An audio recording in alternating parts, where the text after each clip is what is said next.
Zach Keenan here for DevilsDigest.com alongside publisher Hode Rubino. It's been a long 7+ months since we've sat down to talk football, but we figured, hey, since the Sun Devils are heading out to LA to take on the Trojans in a game which very may well decide the outcome of the Pac-12 South, or at least who's in the driver's seat for the first half of the season, that it's time to discuss with a pre-game review. So, we're heading into this one, Hode. It's been forever. It's been forever since I've seen you, and not on a Zoom camera. And speaking of hiatuses, now that we've seen each other in person, November 7th, 9 a.m. Pacific, 10 a.m. Arizona time. What are some of the things? Do you think that this hiatus, do you think that's going to come into play, this extended offseason? Well, first, Zach, great to see you too. Not on a Zoom camera. Not on a Zoom camera for a change. I've been doing this for 20 years. And I don't think I've ever been away from campus 7 weeks, let alone 7 months. It's definitely weird, but definitely a good feeling to be here in front of Sun Devil Stadium talking ASU football in the 2020 season. And in terms of the hiatus, I talked a lot during this pandemic about preseason preparedness.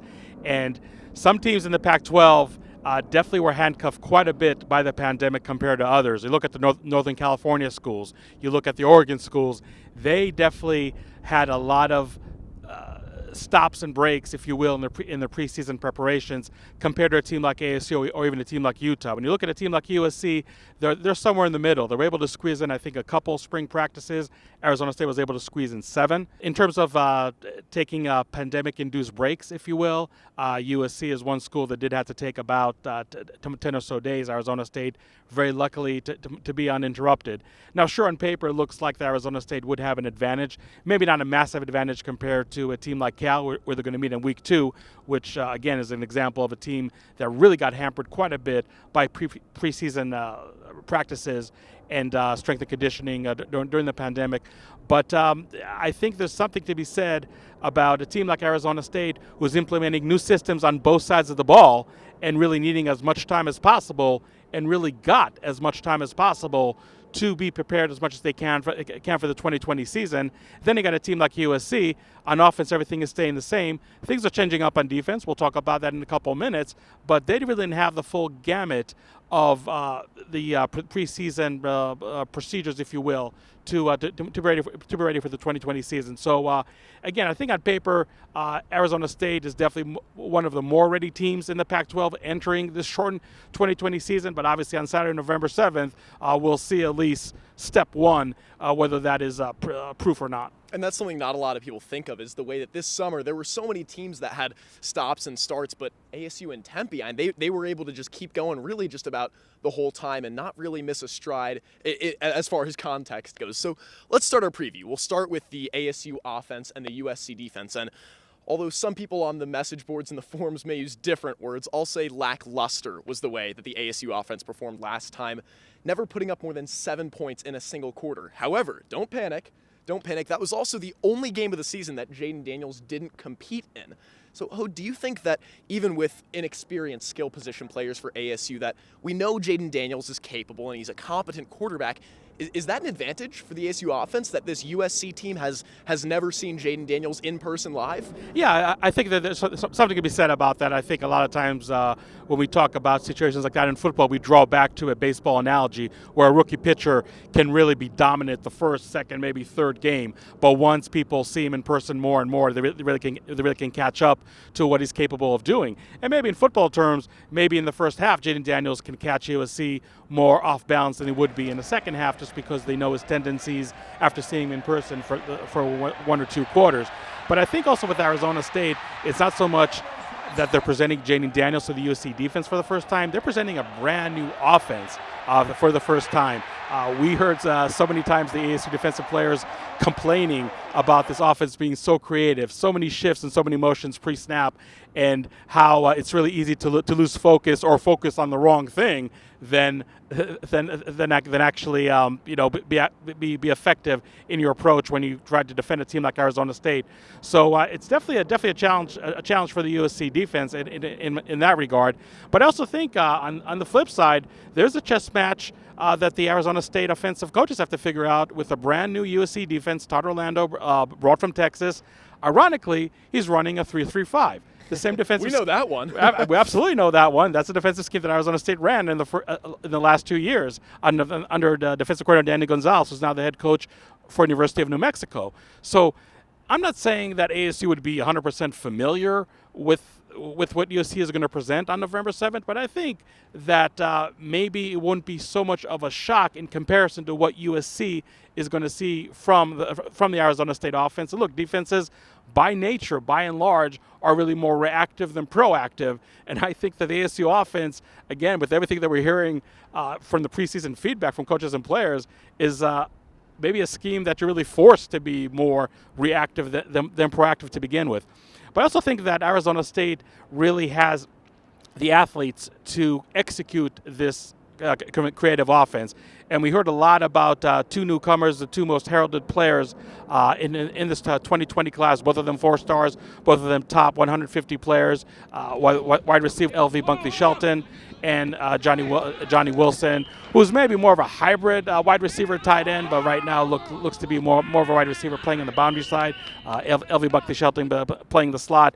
And those are two players that in itself are really going to be big weapons for Arizona State, but I think more importantly can really take a lot of pressure off of Frank Darby. I mean, look, there's no secret.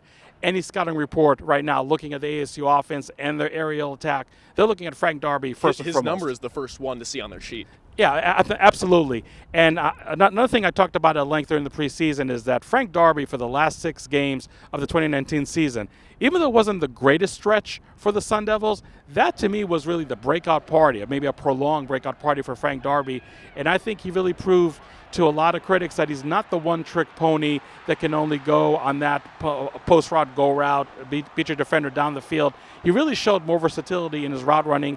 And I know that with offensive coordinator Zach Hill, wide receivers coach Prentice Gill, they're demanding even more route versatility from Frank Darby. So I'm really curious to see what he can do in that regard. And again, I think that the weapons he has near him this time, I mean, not that he didn't have Brandon Ayuk last year, which took a lot of pressure off, but anybody thinking that's going to be collectively a big drop, not having Brandon Ayuk and Kyle Williams, because now you have freshmen like LV Bunkley-Shelton, like Johnny Wilson, I think you may be in for a pleasant surprise, because I think this passing attack for Arizona State, again, with what Zach Hill is running in terms of being creative and turning being deceptive, can be really, really interesting.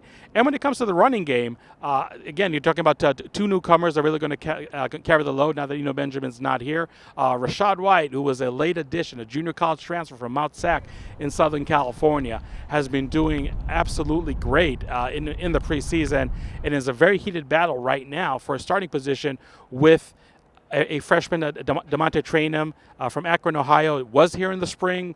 Even though it was only 7 practices, we were highly impressed with what we saw from Trainum during those limited sessions.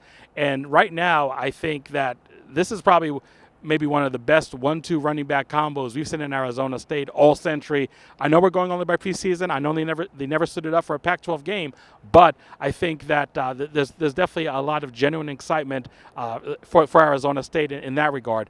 So how does Arizona State approach this game on offense? I think they have to really walk that fine line where, sure, you want to be creative, you want to be deceptive, but don't throw too much in the game plan to confuse a lot of players, to confuse a lot of young players, a lot of newcomers. And really, Jaden Daniels is only a sophomore quarterback. He's never seen the system before, so how much you really want to put on his plate on week 1, that's the delicate balance that Zach Hill and his offensive staff really have to walk. And even though when we think about the offenses that Zach Hill ran in Boise State as offenses that just rack up points, by the bushel and just being very, very fast-paced, that doesn't mean you can't control the ball. And if you're the Arizona State offense, knowing what your counterpart on the Trojan side have, I think you really want to go ahead and have as much ball control as possible. So I'm really curious to see how Arizona State, on the one hand, can be more explosive, can be more creative. Herm Edwards has made no bones about it that this is what he wants to see from the offense, but can they win the ball control battle between them and USC? And Hogue, you said it, Jaden Daniels, and after year 1, proved that he's a competent, capable, and calm in the pocket quarterback. But at the same time, this is a brand new scheme. How much can he handle? Because it's a mental side of it.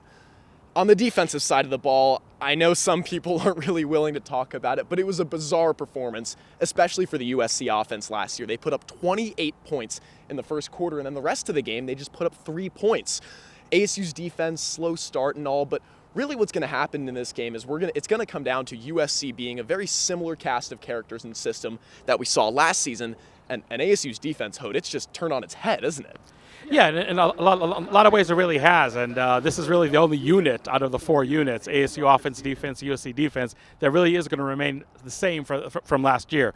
And going back to the quote-unquote complaints by the ASU defensive players that they're seeing a crazy ASU offense every day in practice, shifts, motions, having quote-unquote dirty eyes, not being focused on the right things. Now they're going to see an offense that is very stationary in comparison. Granted, it's still an air raid. It's still going to have some wrinkles of its own, but really it's not going to be a whole lot different. Now look, I'm not going to minimize the USC offense.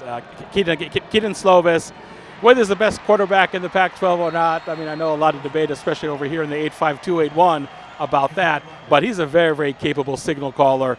If people recall, again, not to bring up the horrors of 2019, when he threw for 297 yards in the first quarter alone, he broke a 15-year college football record doing that. Now, like you said, Zach, he was very, very quiet the rest of the way, and I know also he was out a few snaps due to injury. Matt Fink came in, wasn't able to ignite the USC offense. So I think that game, even though it was a loss, ultimately it's really going to be for the ASU defense glass half full or half empty, and maybe they should concentrate more on the glass half full. What did they do the last 3 quarters to really slow down this USC offense?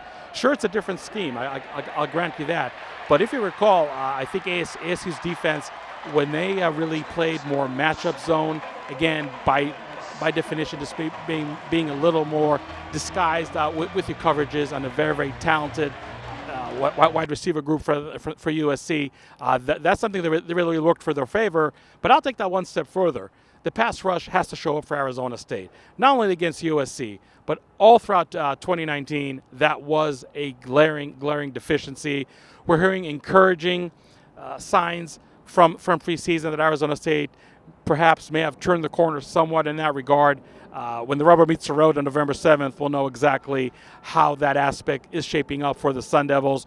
Moving Jermaine Lole to a 3-technique defensive tackle position, I think could really be beneficial for him. If it could be a poor man's Will Sutton at the end of the day, I think the coaches and the fans would gladly take that proposition.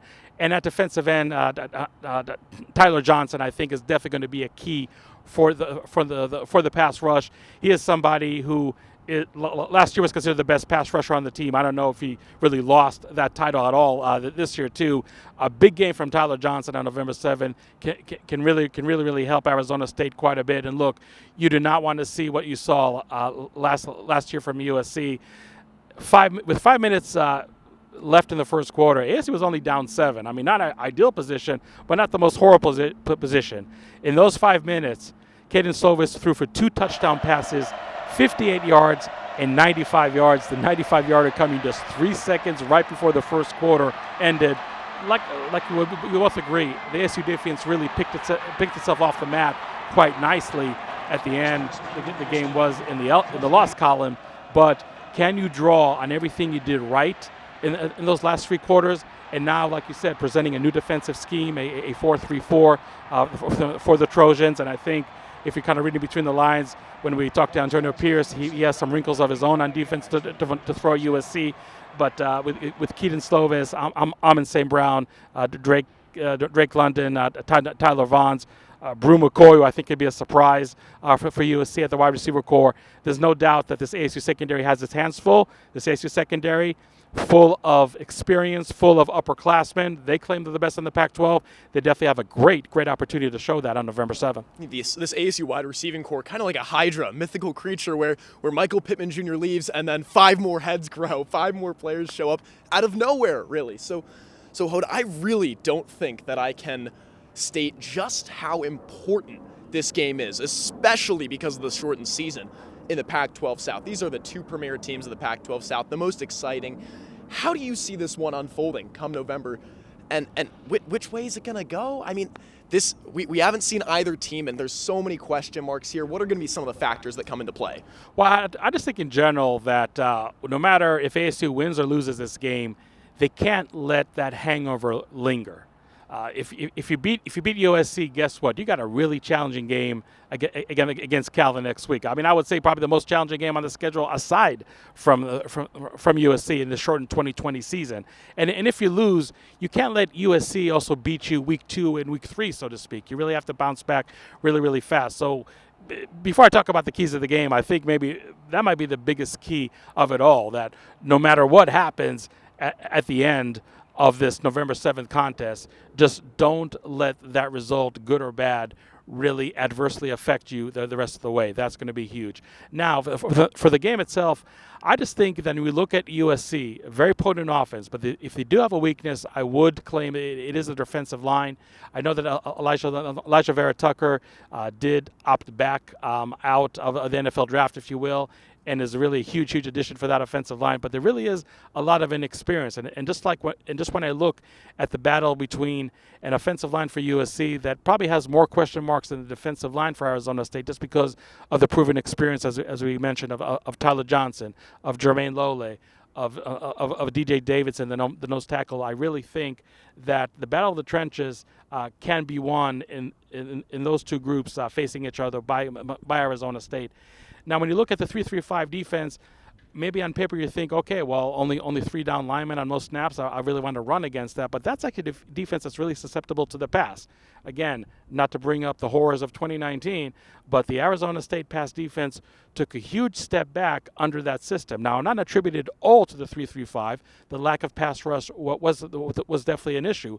But I think that now that the USC defense has to employ a system that, by definition, is one that really can get you hurt more in the pass than they can in the run game, I think that's something that works in Arizona State's advantage. I think ASU's offensive line is definitely an upgrade from last year, especially when you look at the left side of the line. And I know maybe it's still unsettled right now as we speak, but if grad transfers Henry Haddis at left guard and Kellen Deesh at left tackle are the ones lining up for Arizona State, I think that just that side of the line by itself is a huge upgrade than what we saw last year. And again, by and large, I just think that Arizona State is running a new system. USC defense is running a new system, but I also know that USC had less time to prepare for that new system. Maybe not a country mile less time, but Arizona State, to me, is just more prepared to really implement the new schemes that they're going to have compared to what USC is going to try and run.